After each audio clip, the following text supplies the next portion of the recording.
Good evening and welcome to Sports Federation TV. My name is Alton Davids. I'm your host. As you know, the show is about what makes sport happen in the Western Cape, and more particularly, we talk about all 73 different codes of sport. As you know, SASCOC is the mother body of all sport in the country. Below SASCOC is the Western Cape Provincial Sport Confederation, which is one of the 9 provinces who coordinate and evaluate sport on a global stage. We talk a whole range of different codes of sport. We talk with one of our partners this evening, the Department of Culture Affairs and Sport. We have the Deputy Director, Mr. Bennet Bailey. Are you well, sir? I'm strong in you, sir. I'm all good, thank you. Okay. Bennet, tonight we're going to chat about the role of DCAS, the Department of Culture Affairs and Sport, as an opening discussion. Because I think there's a misunderstanding of what your department does. And yes, we'll unpack some of the programs that you do. But in a broad stroke, just give us who you are and what does DCAS do in a broad sense. Okay, I'm responsible for the client and scientific support, which obviously speak about 2 legs to it. The one is clients, and that involves the 73 codes of sport and 128 sport federations. So part of my duty is to service them, to make sure that they do function. The other one is a scientific one, and that is where we deal more specifically with high performance sport. But we try to fuse it into the 3 levels, which is the mass participation, then the testing, and then the participation side. So that, in short, is what I'm responsible for. And your directorate is part of the big picture, which is Department of Culture Affairs and Sport. That's what correct. Are the other directorates within this body? There's another directorate we call Sport Development, and they're responsible for the mod centers, recreation, and school sport. Okay. And that's very much descriptive in itself. And your national body is called who and what? And then the national body is Sport and Recreation South Africa, which we all report to. Although they're the national body, we do not really directly report to them. It's just that when it comes to conditional grant, there are conditions attached to it that we must report on a monthly basis, and then obviously quarterly and annually. Then we receive funds also from the provincial treasury, and that's called the equitable share. And that is where we transfer every year between 6 to about 9 million to federations for the operations. Example, administration, equipment, travel to national events, capacity building, transformation. Those are just some of the programs which we transfer funds to them. And that is where a lot of federations depend on that kind of money, because other than membership fees and hosting events, that is the other major source of income. Yes, no, that's quite correct.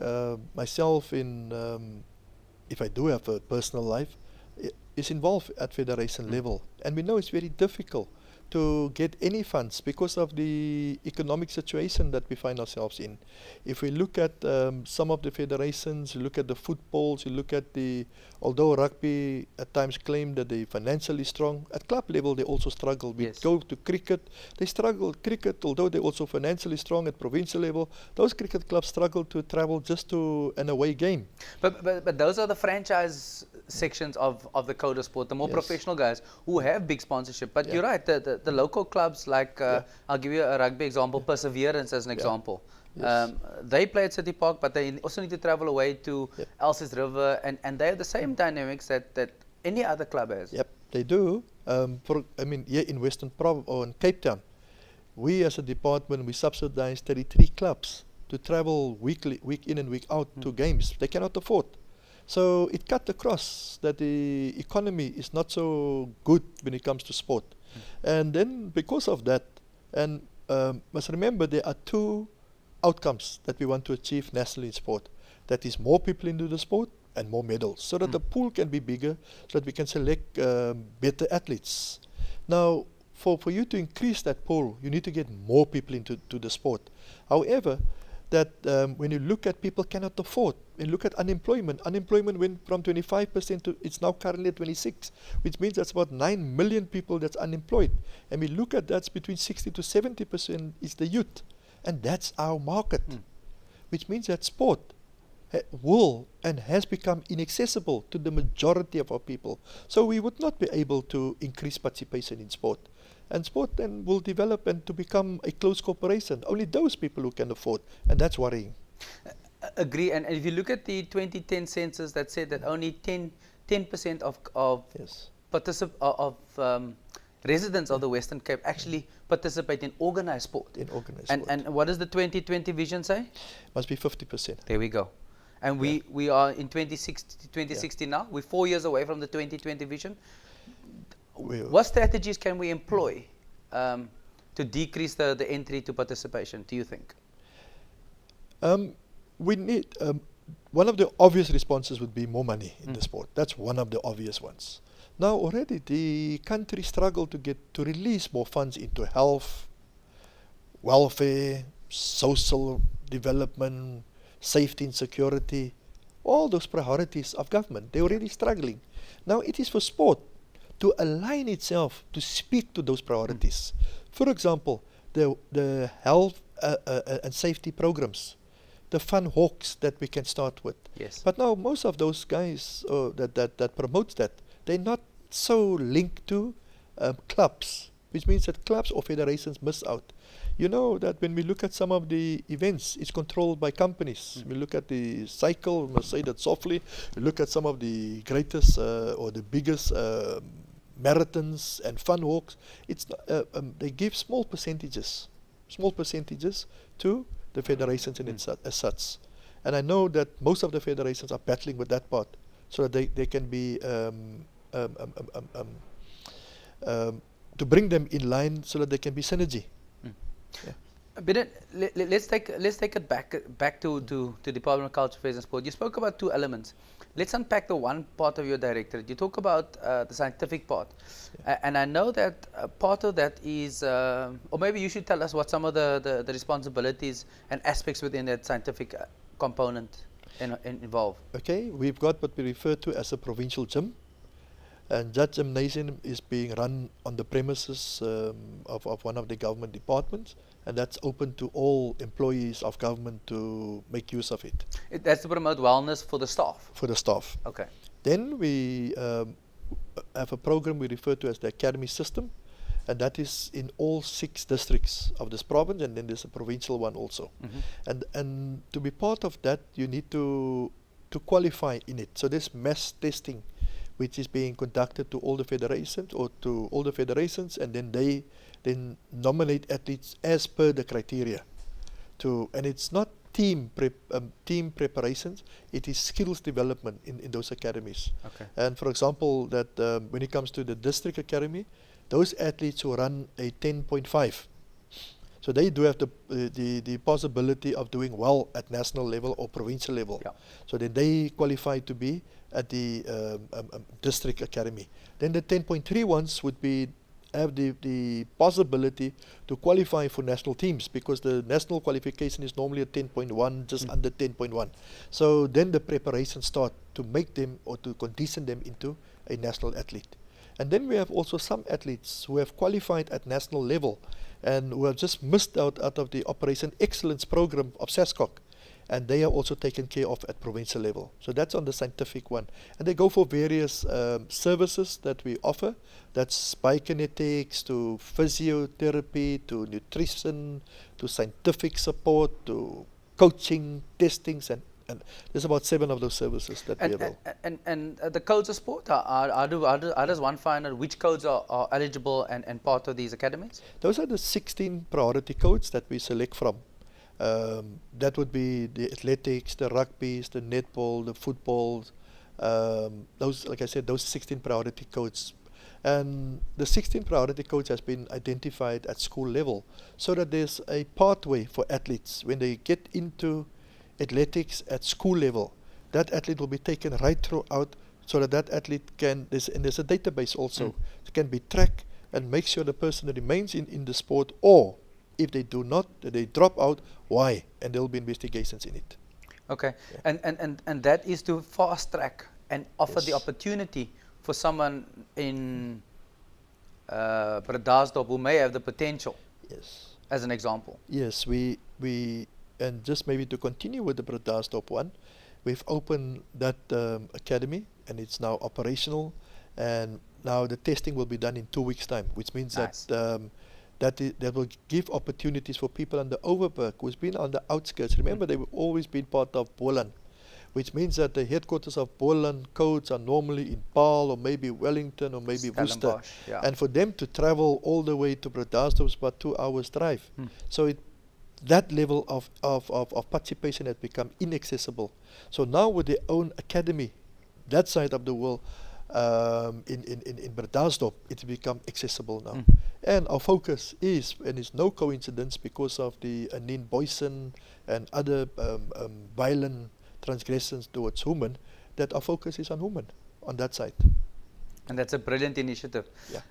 Where are the other academies? Just The briefly other give one them to is us. on West Coast, that's Yep. in Vredenburg, Central Karoo, it's in Beaufort, Eden, it's in Oudtshoorn, Cape Winelands is in Paarl, and then the Metro one, we're still working on a venue, And that will feed into the Western Cape one. the provincial one. And that also leads into the federations and their support that goes with it. Yeah, we've also having a relationship that we haven't formalized at this level, at provincial level, but we should, is with the code-specific academies. Mm. Like cricket's got their own, rugby's got their own. I know netball still will get their own soon, and football will also. Mm. So there will be relationships with them. Then we're also fully aware there are also private academies, and we will build those relationships. Already we have relationship with Ilana, and then with the rugby one in Riebeek West. Brilliant. Yeah. Deputy Director Bennet, we're going to take an ad break and we'll chat to you when we come back. See Okay. you now.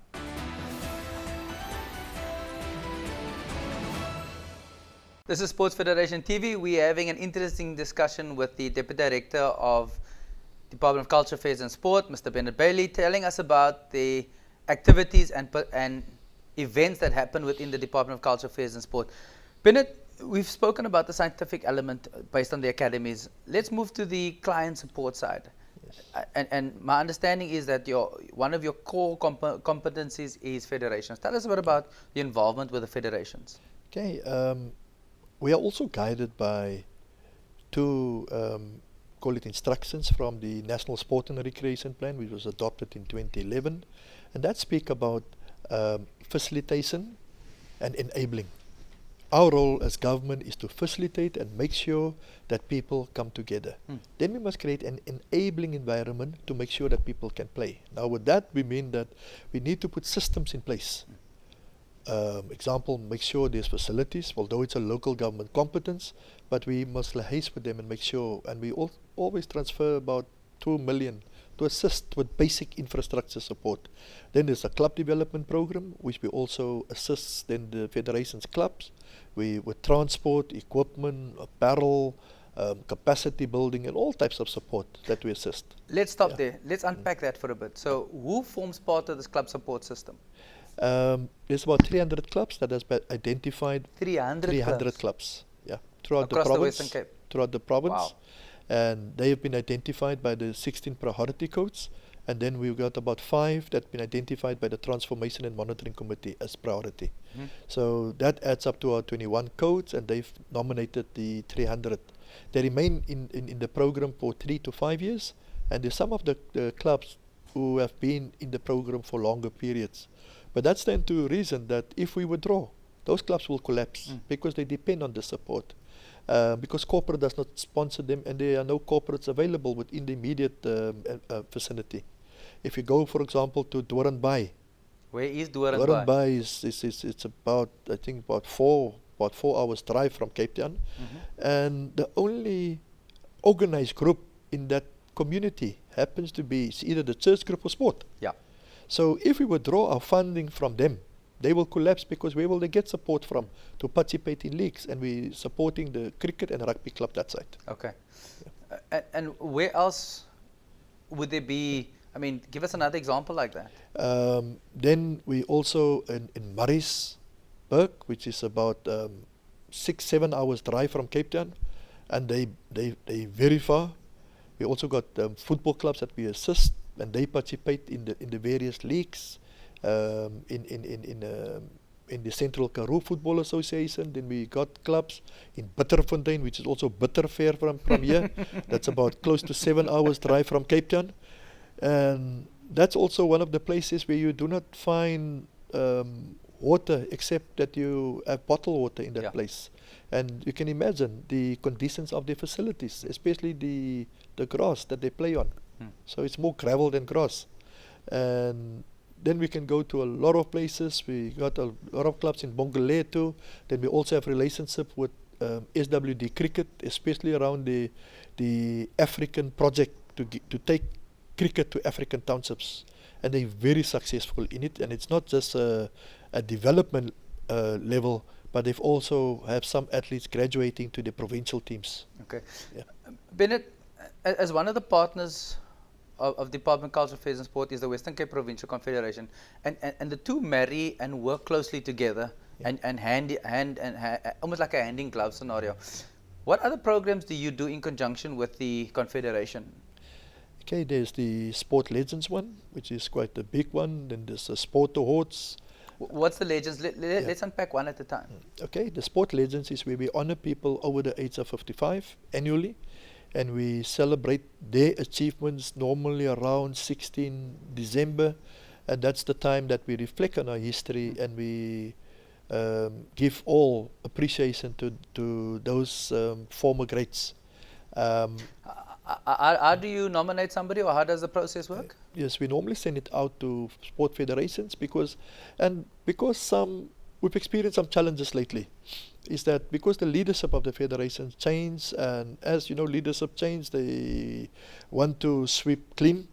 They sweep everything under Yep. carpet, or they sweep it out by the door, and they forget about the institutional memory. And that also goes out by the door. So there's no learning.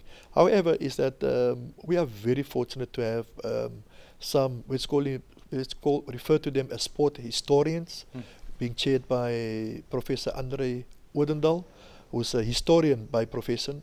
And then we have many others who have been in sport for very long. So we depend on their memory.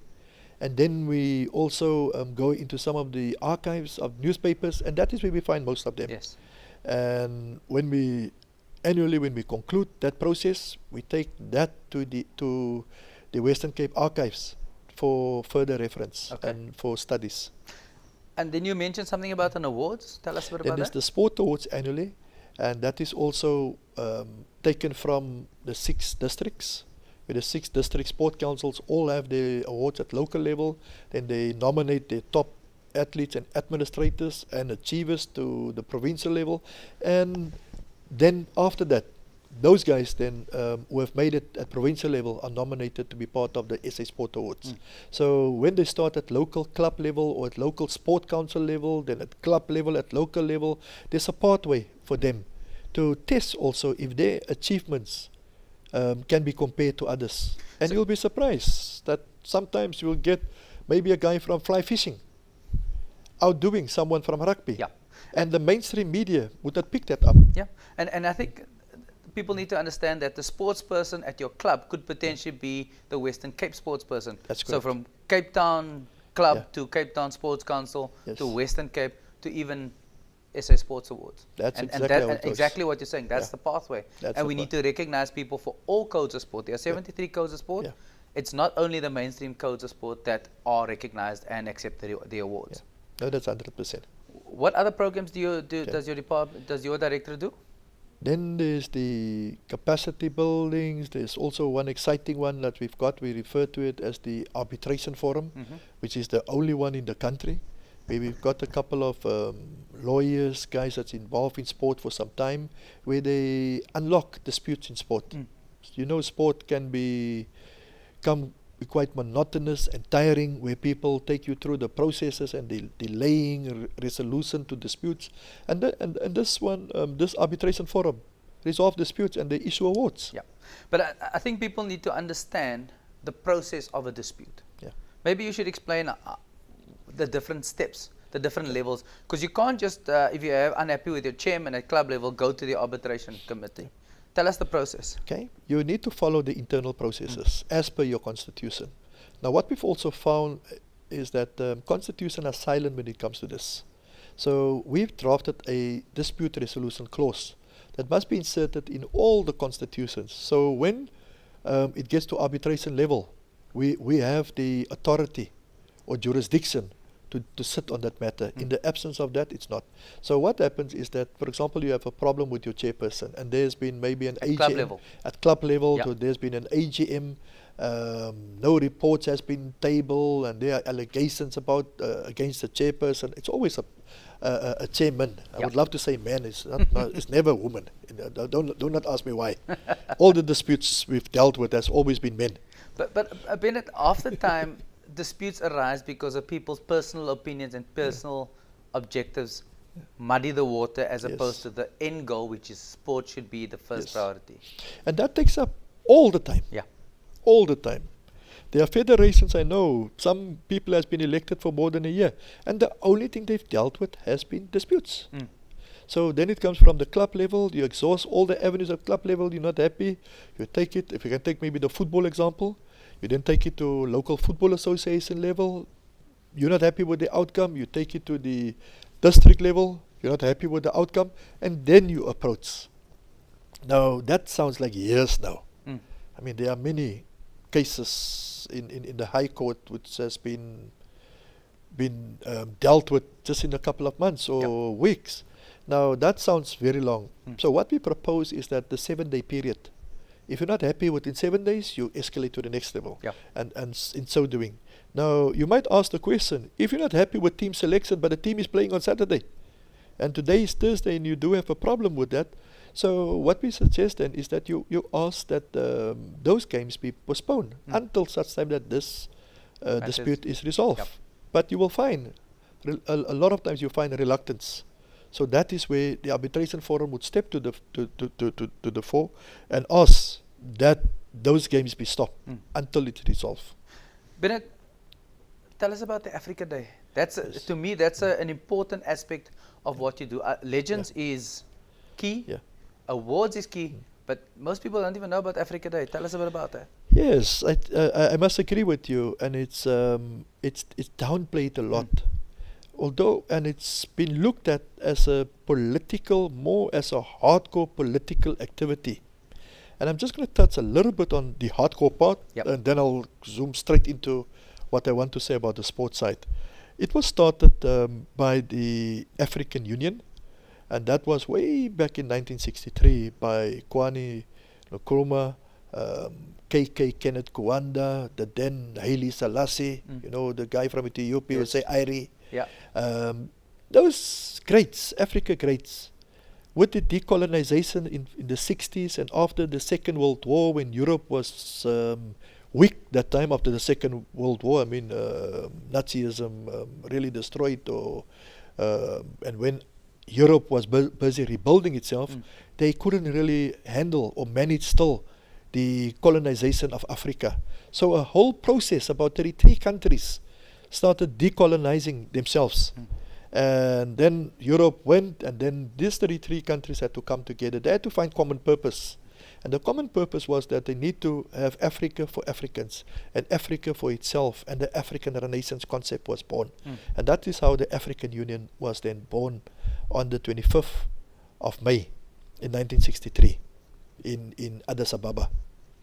Now, having said that, we can go into the ideologies that also was present during that time. But I want to use the sport setup because that is my competent area. A lot is not understood what happened during that time. 1960 was the last time South Africa participated fully in the Olympic Games. Correct. And that was in Rome. Now, after that, South Africa tried to find their way back, not to find their way back, to continue to participate in the Olympic Games. However, because there's been the Renaissance and the awakening of Africa, and because of the African Union, they would then stop, because that was looked at the last country where the bastion of colonialism is still existing. So the African Union then started in 1965 a commission that they refer to as the Supreme Council of Sport in Africa. And that is how the games, the All Africa Games also was born from that initiative. And it started evolving. So sport in itself played a big role in also reviving the spirit and creating an identity for Africa. And I can tell you, if you go into the history, you will find Jean-Claude Ganga was during that time. They referred to him as the Black Prince of Africa. Correct. He started now then mobilizing, because it is very difficult to mobilize people politically across borders, but you can do that via sport. And sport then assisted the African Union really to become a stable organization and to be recognized. Even was recognized by the IOC as a major player. Yeah.